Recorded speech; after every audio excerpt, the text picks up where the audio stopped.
Da? Bine v-am găsit, ieșeni. Ar fi o impertinență din partea mea să încep acum să vă țin o perorație interminabilă despre ideologia de astăzi. Se poate mai tare? Se aude? Da. Deci vă spuneam, bine v-am găsit. Nu e prima oară când mă aflu în această sală șopon. Am fost de multe ori aici odată împreună cu Uniunea Scriitorilor din România.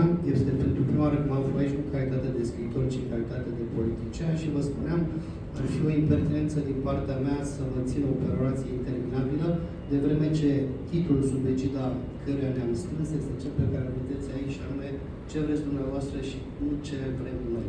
Așa că am să fiu lapidar și am să vă spun că, spre deosebire de Marius Lulea, care v-a dat o mostră de concepție de dreapta economică, eu reprezint partea de concepție de dreapta culturală. Ce înseamnă asta? Că politica nu se face doar cu finanțe, obsesii economice, cu accize și cu TVA-ul, se face cu idei.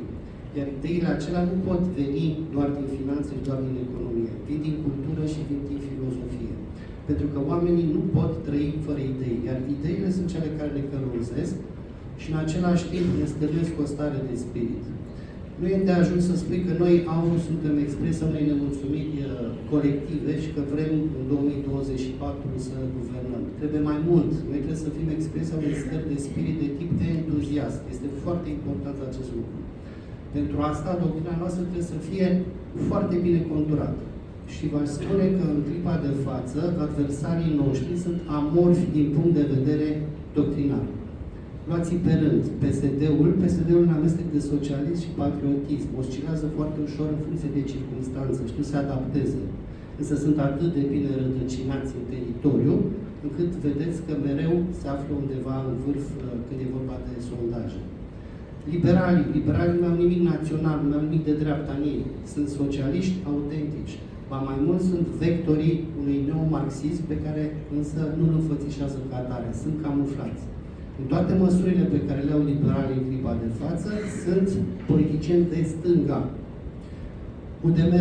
UDMR-ul este foarte bine direcționat pentru că este univoc. Urmărește un singur lucru, și anume etnia maghiară. Nu vă faceți iluzii. Cum obișnuiesc eu să spun, în Parlamentul României există două partide naționaliste. Noi, AUR-ul și UDMR-ul. Doar atât că ei nu recunosc pe față acest lucru. Însă scopul lor, nu vă faceți iluzii, este de a sluji necondiționat etnia maghiară. Tocmai de aceea, blocul UDMR-ului nu are ce să caute în Parlament, că nu este un partid politic propriu-zis, ci este o etnie enclavă în Parlament. Și mereu vom fi împotriva lor. Useriștii, în mod fățiși până acum, au fost promotorii neomarxismului venit de la Bruxelles și de la New York, pe față, adică erau antinaționali, antibiserică, atei, împotriva lui Dumnezeu. Încetul cu încetul, dând seama că se prăbușesc, au început să capete nuanțe cât de cât mai patriotice și cât de cât mai naționaliste. AUR-ul, dacă are un merit, este că a atras după el un anumit tip de discurs pe care ceilalți adversari l-au împrumutat de la noi. Și am tot mai des îi auziți, ba pe ruseriști, ba pe cei de la PSD, vorbind de familie, vorbind de Dumnezeu, de biserică. Așa ceva până acum nu exista. Este singurul merit pe care îl arogăm, dincolo de faptul că, în ciuda profețiilor macabre care ne-au țintit, nu numai că nu ne-am destrămat, dar suntem într-un trend crescător în privința simpatiei. Nu țineți seama de sondaje. Când un partid comandă un sondaj pe foarte mulți bani, trebuie să știți că în acel sondaj, acel partid va fi înfățișat undeva foarte sus. Pentru că plătesc pentru asta. Noi n-am făcut sondaje oficiale, am făcut unele neoficiale și când Marius Lulea vă spunea că suntem pe primul loc în simpatia românilor, nu minte. Pentru că facem și noi sondajele noastre, dar nu cu acea cheltuială risipitoare de bani, pentru că nu avem mijloacele lor și, spre deosebire de celelalte partide, noi nu ne-am folosit banii pe care îi primim de la stat. N-am folosit niciun leu, doar atât dobânda la bancă. Vă spuneam, partidele sunt amorfe din punct de vedere doctrinar. Grija mea și a lui Claudiu Târziu a fost să dăm o direcție foarte clară, răspicată, a ceea ce înseamnă un partid de dreapta, conservator, suveranist, pro-biserică, antiglobalizare, anti-Uniunea Europeană înțelesă ca un suprastat federal. Suntem pentru state suverane, pentru națiuni creștine, foarte important, pentru familie. Aici nu e nimic de negociat.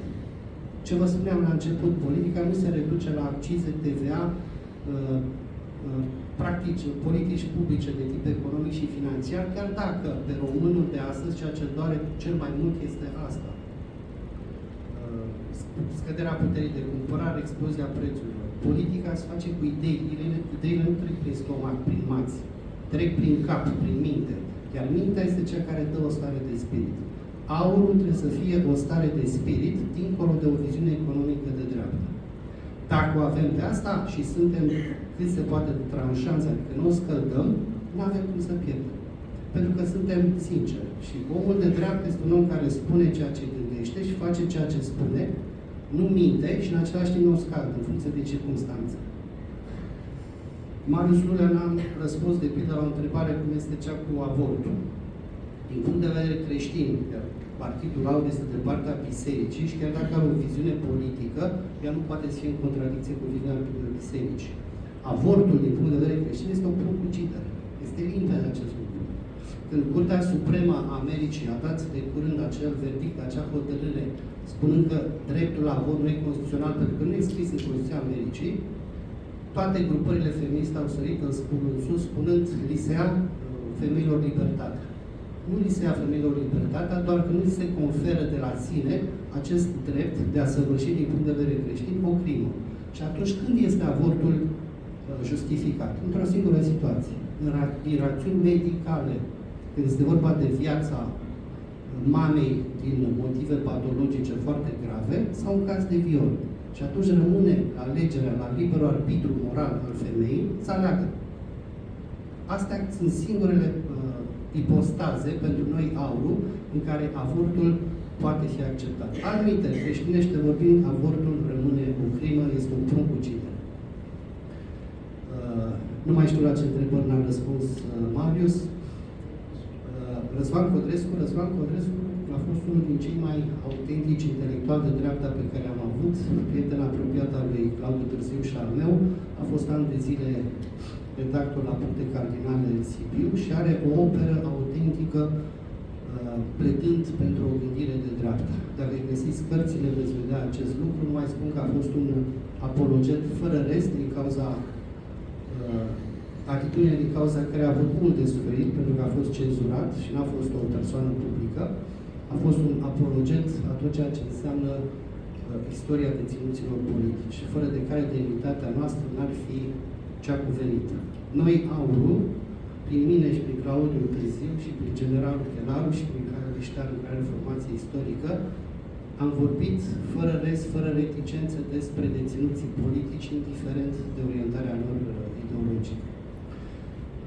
Nu vă fie teamă, nu vă uitați la sondaje, timpul curge în favoarea noastră, în primul rând pentru că extern, din afară, câmpul de constrângere ideologică va crește. Vedeți ce se întâmplă cu mișcarea LGBT, ce se întâmplă cu mișcarea avort, cu neomarxismul acesta împotriva familiei, cu parteneriatul social și așa mai departe și așa mai departe.